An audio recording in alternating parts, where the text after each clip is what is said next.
The University of Texas at Tyler provides opportunities for students to be involved in organizations.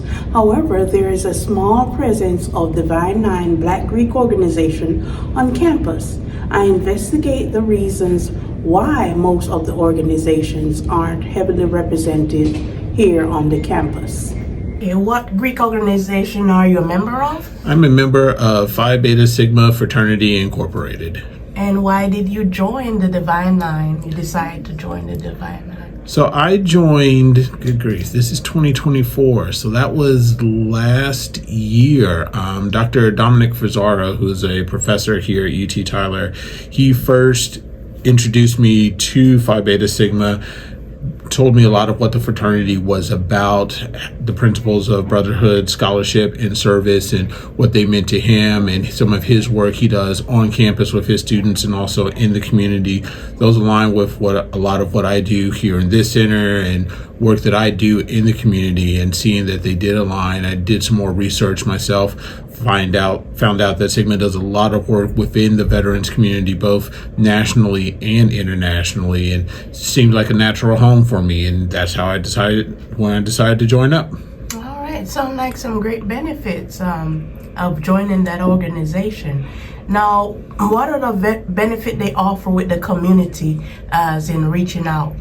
So we do a lot of work within the community here locally. So just over last year, we participated on the veteran side. We did participate in Reefs Across America. It's an event that goes on every year in December where we go out and we place wreaths on the graves of veterans. Right after that, we did a toy drive over the month of December, and we ended up doing a distribution at a local school here in the community where we actually gave out those toys to kids in the community. We do a back to school drive every year where we collect school supplies and backpacks and we give those out to kids in the community. We also participate in a Easter drive around the same time where we pair up with a local organization, whether it's a church or a school, gather a bunch of candy and we give it to that particular organization. If they're doing an Easter egg hunt, we'll provide that candy and some other gifts that they can give out at those Easter egg hunts. So we participate in the community in a lot of varying different ways. I'm also on the fraternity's International Military Affairs Committee, where we're looking at different ways that we can support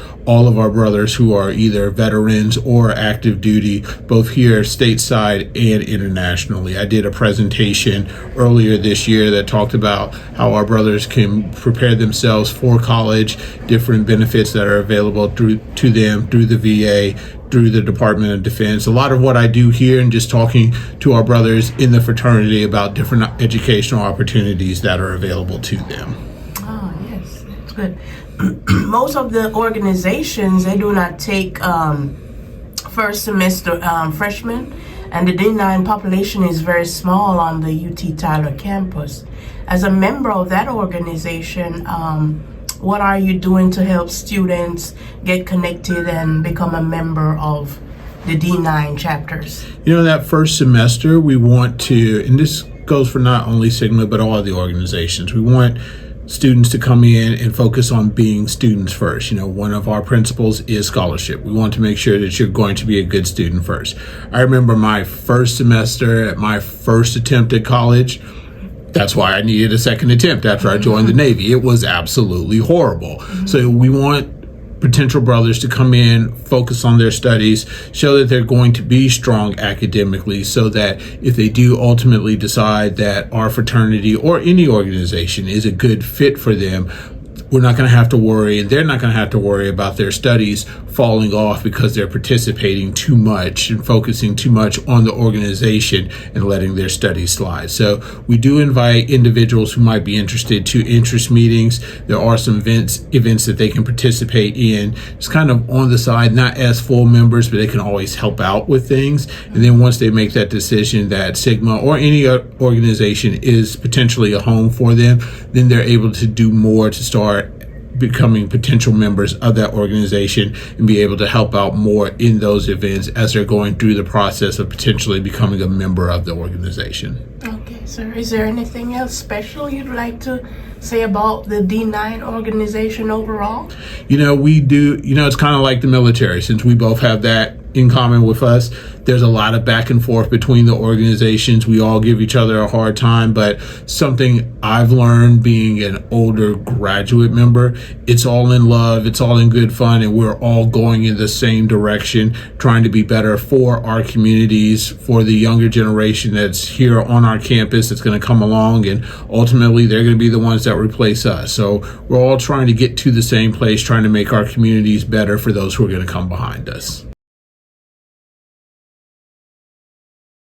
I'm a member of Tau Kappa Epsilon fraternity. Through that, I started volunteering for my own organization and got bitten by the student affairs bug. And went back for a master's, and my previous school prior to this was the University of Kentucky, where I worked in Greek housing and in fraternity and sorority life. So I was a house director there, and then I was house director coordinator, but I also worked within the Office of Fraternity and Sorority Life, and I advised groups there as well. I see a lot of potential.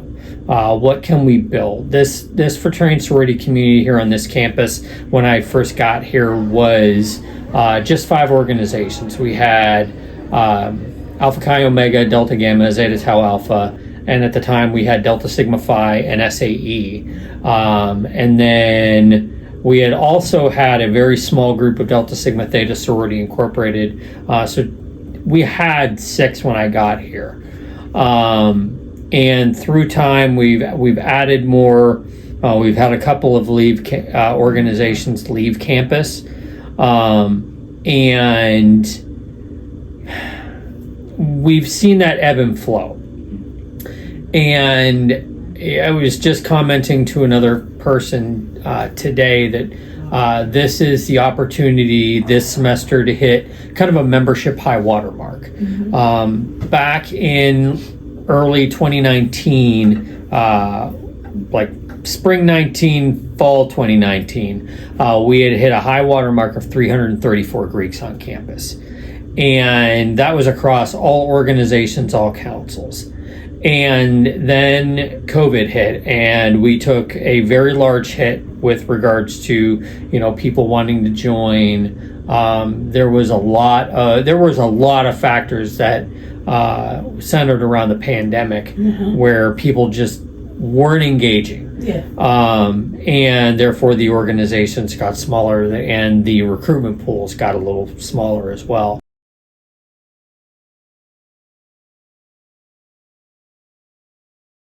Why we don't have such a large Divine Nine presence here on campus.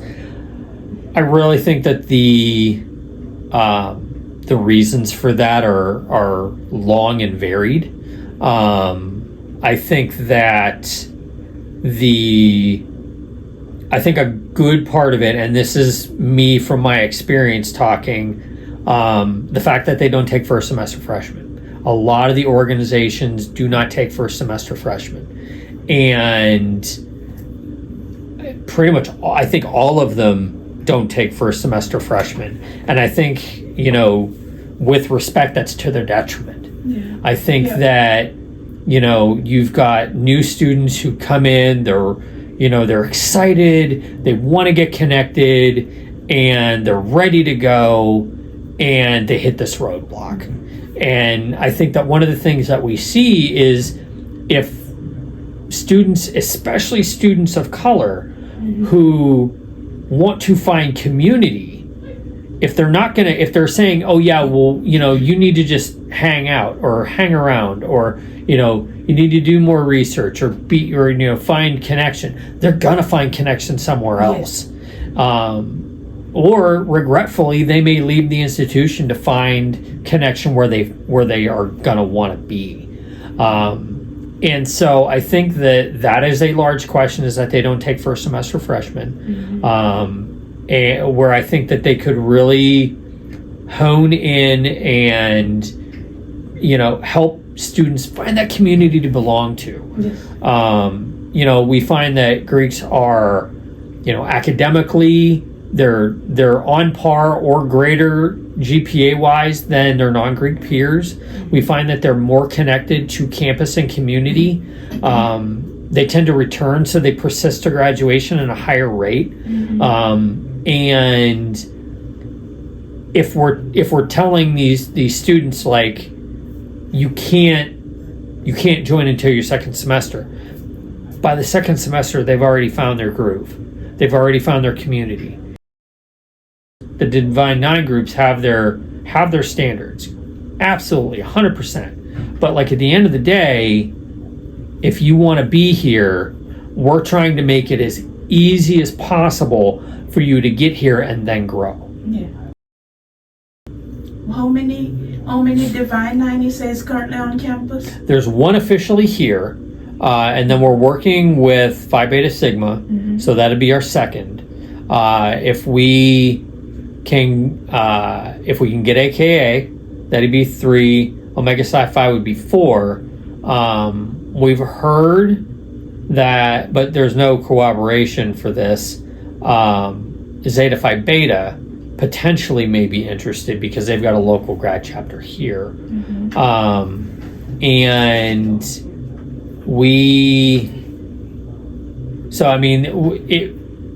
me, all it takes is one, because then you've got groups playing off of each other. We definitely need to bring more organizations here, but it's a marathon. It's not a sprint. I want, again, that healthy and sustainable growth over time. I want the organizations that come here to be able to be here. This community is relatively unique in that Greek life at UT Tyler is not even 20 years old. Greek here at UT Tyler is a little bit different, whereas if you go to other institutions that have a much older, much more what I will talk to as a storied community, if you're like, I'll use the University of Alabama for example. University of Alabama, if you're not a part of Greek life, nothing gets done. Like, they have what they call the machine, and the machine doesn't exist, but the machine does exist. And if you are not a part of fraternity and sorority on that campus, then nothing gets done, and nothing gets before the student body. Where here, we want to stretch that circle wider. We want to be able to be as we want to bring people in. I've seen people that have joined at this institution that or wanted to join at this institution, but for one reason or another couldn't, and they still have great expansive relationships with people that are in our organizations, but they may not be members. Would I love them to be members? Would they be great in contributing people in the campus community? They are. They just may not be Greek.